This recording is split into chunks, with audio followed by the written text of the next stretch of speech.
di cut off yang ada, selesaikan dulu sekarang. Karena jangan sampai kemudian kita akan menimbulkan persoalan baru kalau kita kemudian melakukan proses baru.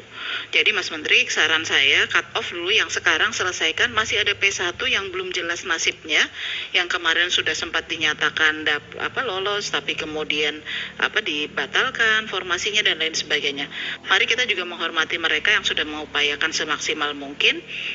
Dan kita tahu bahwa ada sejumlah persoalan misalnya dengan mata pelajaran yang sama, formasi di kabupaten tetangganya kosong, dan kemudian di daerah tempat beliau masih sudah penuh, tapi di daerah di tetangga sebelahnya kosong, kan gitu bisa dimasukkan. Berarti kan perlu sinergi data, dan saya pikir seharusnya konsolidasi data Dapodik itu kan akan nampak, jadi kelihatan. Itu relatif mempermudah kalau untuk yang udah masuk kualifikasi seperti P1 itu kan sebenarnya sudah masuk kualifikasi.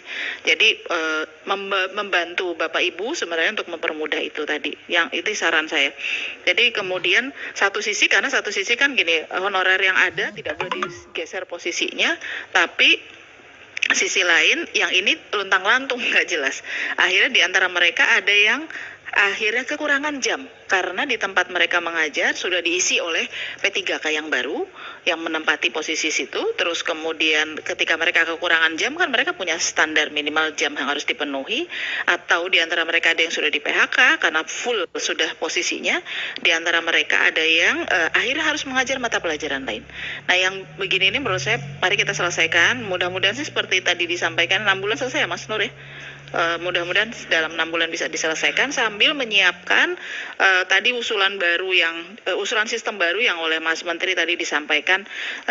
Sama seperti Bu Hima, saya mengusulkan namanya diganti. Salah satu ilmu itu bisa berkah dan bermanfaat adalah ketika kita memuliakan guru. Tolong diganti, jangan disebut marketplace. Nggak enak gitu dengarnya, karena meskipun itu tahu itu daerah tempat kita memasarkan guru-guru itu, karena yang dipasarkan guru-guru nanti khawatirnya TPPO, tindak pidana perdagangan orang. Jangan sampai masuk ke situ lah. Jadi tolong dipilihkan diksi yang lebih pas ya. Dan kemudian memastikan juga, karena ini kan kita masih memberi waktu yang lama diselesaikan, kemudian yang baru nanti cut off yang baru dimulai dari nol lagi, adalah menyiapkan bagaimana supaya dia datanya sinkron dengan Dapodik. Ketika tidak sinkron dengan Dapodik, itu nanti akan menimbulkan masalah Mas. Jadi memang pertama dengan Dapodik, kemudian juga pastikan siapa yang mengkonfirmasi dan verifikasi data yang masuk ke talent pool tadi, kemudian siapa yang menentukan masa kontraknya, siapa yang bagaimana peran Pemdanya, karena ini langsung proses terjadi, sementara Dinas Pendidikan punya tugas untuk melakukan pembinaan. Nah, ketika ini proses langsung rekrut ini kan tetap harus ada pelaku pembinaan dari pemerintah daerahnya. Terus kemudian juga harus memastikan bahwa lamanya kontrak dan lain sebagainya itu pasti. Jadi harus ada kepastian hukum juga bagi mereka. Siapa yang punya kewenangan? Karena kan ini sebenarnya kontraknya dengan pemerintah pusat yang melakukan rekrutmennya sekolah. Siapa yang menentukan kualifikasi bahwa dia akan katakanlah kontraknya setahun, 3 tahun, 5 tahun dan lain sebagainya.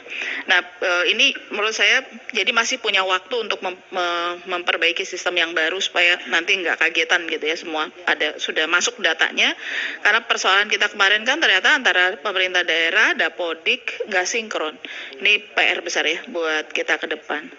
Kemudian saya sebenarnya agak deg-degan tadi penjelasan dari Pak Alex dari Kemenpan RB. Prioritas guru dan tenaga kesehatan, karena ini pelayanan publik dilakukan. Nanti yang negatif growth itu adalah yang akan diganti oleh digital. Saya takut nih, karena sudah banyak berita-berita guru juga bisa digantikan digital. Jangan-jangan nanti jadi negatif growth itu udah termasuk guru diantaranya. Mudah-mudahan ini kan sebenarnya penting bagi kita.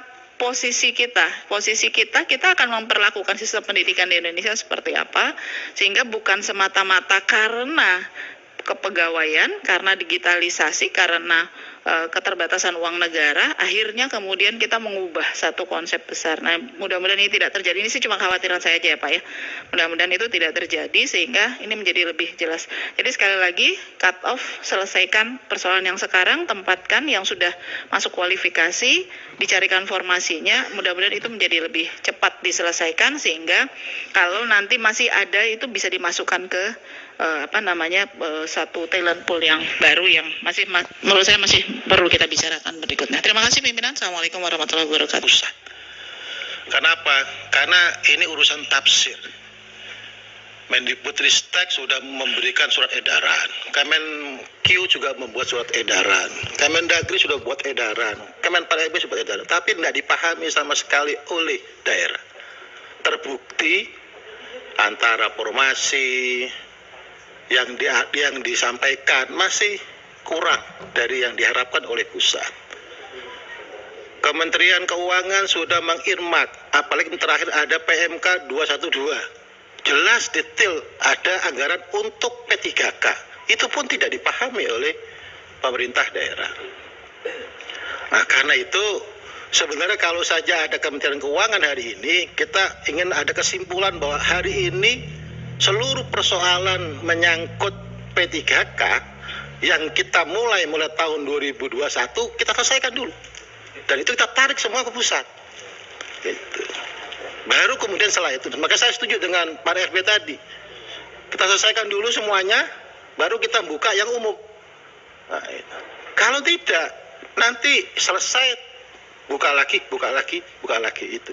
Jadi saya sebenarnya singkat saja sebenarnya. Hari ini